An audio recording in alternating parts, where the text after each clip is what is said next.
Šių metų sezonas laukuose prasidėjo gana kontrastingai. Iš pradžių dėl drėgmės režimo, vėliau sekė žiema, kurioje netruko nei gausių kritulių, nei didelių šalčių, o dabar laukuose ypatingai trūksta drėgmės.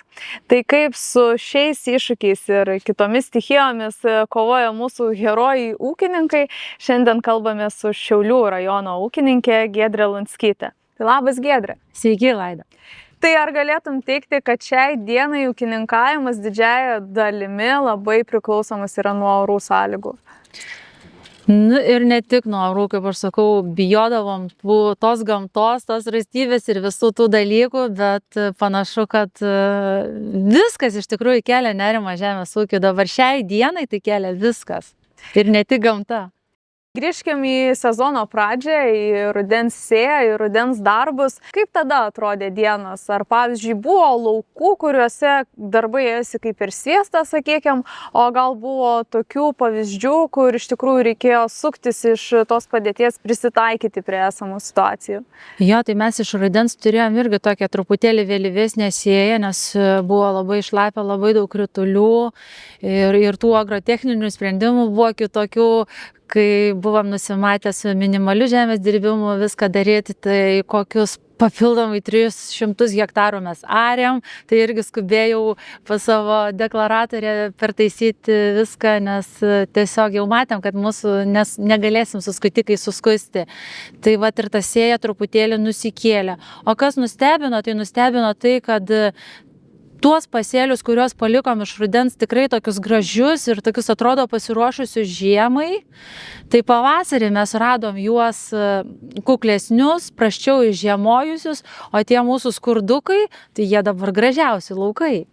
O kaip įprastai darote, kiek ar šį sezoną, ar šiaip kokia įprastai jūsų praktika, kiek veislių sėjate? Tai va čia įdomiausia man yra sritis. Ir kiekvieną naują veislę ūkyje, tai man tas pats kaip kokią kalėdų dovaną, kurią galiu išpakuoti vasaros pabaigoj. Tai esminis dalykas pasirenkant, tai yra žiemkentiškumas ir po to stengiamės pasidėlioti tą ankstyvumą, vėlyvumą, kad irgi visi darbai, visi kulimai prieitų palaipsniui. Aišku, ir tų kokybinių parametrų norisi gerų, tai irgi būna vienas iš aspektų pasirenkant, kad tai jau būtų kokybiškų grūdų veislė. Tai pereinant prie žiemos, kaip ir minėjau, dideli šalčiai, sniego gausu, kaip praktiškai atrodė žiema jūsų laukuose ir kaip peržiemojo? Tai praeitą savaitėlę turėjom iš draudimo žalų ekspertus, tai 18 hektarų žieminių kviečių mes turim neišžiemojusių. Ir kas keiščiausia, kad tai mūsų labai brangus ir mylimas ir senai auginamas skagenas. Tai tas truputėlį keista, bet galim pasidžiaugti, kad rapsų tai 100% visi pasėliai yra išgyvenę, jau jokios žalos iš po žiemos neturim. Tai visgi peršasi tokia išvada, kad tos skirtingos veislės pasirinkimas toks yra vienas iš būdų, kaip išskaidyti riziką. Taip, iš dalies taip, bet visada aš taip galvoju ir mąstau, kodėl selekcininkai neišranda, nesukuria kažką tokio, kad dar neturėtumėm tos ekstra klasės kviečius ir tų tonų, sakykime, vidurkiai būtų arti ten mūsų tų svajonių, kokių ten 90 tonų. Tai labai laukiu, kada kažkas pasirodys panašaus. Ateityje neaišku, ko sulaukti. O Giedrė, sakyk, kaip pavasariniai darbai, tręšimai, purškimai, kas jau įvykę, kas planuojama? Tai su tręšimais iš tikrųjų pakankamai viskas pagal planą ir džiaugiuosi sprendimu, kad rudenį praktiškai buvom nupirkę 80-90% mums reikiamo azotinių trąšų kiekio. Tai ne veltui sakom, ar ne, roges ruošti vasarą, tai parašėm.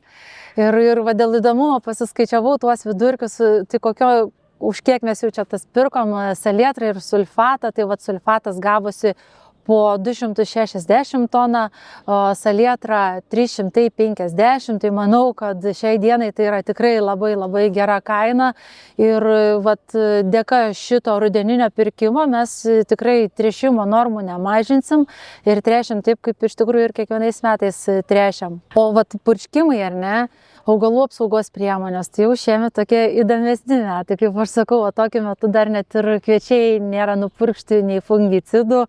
Tai tiesiog laukiam, kada tas pavasaris labiau ateis. Laukiam, kada ta žiema pasibaigs. Ne, tai vat aš ir jokios, kad tai yra natūralus gamtos augimo reguliatorius, nes... Gal turi pavyzdį kažką iš agrotechnologinių sprendimų, kas, pavyzdžiui, labai pasiteisino pas jūs ūkyje ir tai pakeitė požiūrį, o galbūt atvirkščiai nepasiteisino ir neprigijo jūsų kasdienybėje? Tai vat, Vaida, manau, kad šitie metai bus tie tokie, kurie norisi ar ne, kad sutaupyti. Tai manau, kad augalų apsaugos produktus renkantis tikrai į tų generikų pusę bus dažniau atsisukama ir renkamasi iš to segmento, nes taupyti reikia. Aišku, duotų ūkininkam tų pinigų, visi mes pirktumėm premium klasės produktus ir nesuktumėm galvos. Bet manau, kad dabar reikia iš tikrųjų labai atsargiai žiūrėti savo išlaidas, tai šiemet mes ūkį planuojam gal daugiau tų generikų turėti. Tai vad, Vaida, kai tu minėjai ar ne apie pavasarinius purškimus, man taip detaliai sunku buvo kažką pasakyti, nes iš tikrųjų ne visuose laukuose ir ne visuose kultūrose mes tą patį darom.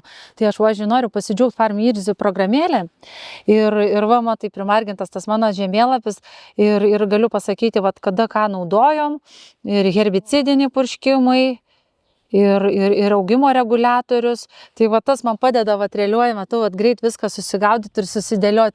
Ir kaip aš sakau, programėlė nesutaupyti padeda, neuždirbti padeda, o sutaupyti. Tai va, irgi vienas iš tų įrankių, kada pasižiūri toj mažoje eilutėje, kiek jau išleidau, ir tada pasirinkti ateities būsimą purškimą ir produktą tampa lengviau, nes jau pataupom. O čia gal ne, priešingai išlaidaujam. Esi dar anksčiau minėjusi, kad investavote į sandėlį, į grūdų džiovyklą ūkyje. Koks šiai dienai dar būtų prioritetas, į ką norėtum skirti investicijas? Jeigu taip labai nuoširdžiai, tai tos nežinomybės, kai yra tiek daug, tai šiemet nuo tų kažkokių didelių investicijų tikrai susilaikysim, bet yra norų pasistatyti grūdų sandėliavimo bokštus, yra norų atsinaujinti sėjamąją, turėti ją našesnę, bet čia yra nebūtinybė. O šiai dienai prioritetas koks būtų, ar derliaus didinimas, ar kaštų mažinimas? O gal abu šiuos galima suderinti?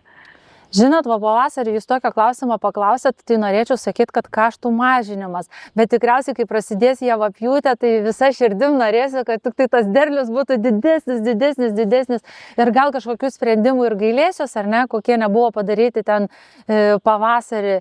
Bet, manau, pasiimsiu tą tokią mažesnės rizikos tą taupimą. Jeigu reikėtų vienu sakiniu arba vienu žodžiu trumpai apibūdinti šį sezoną, koks jis?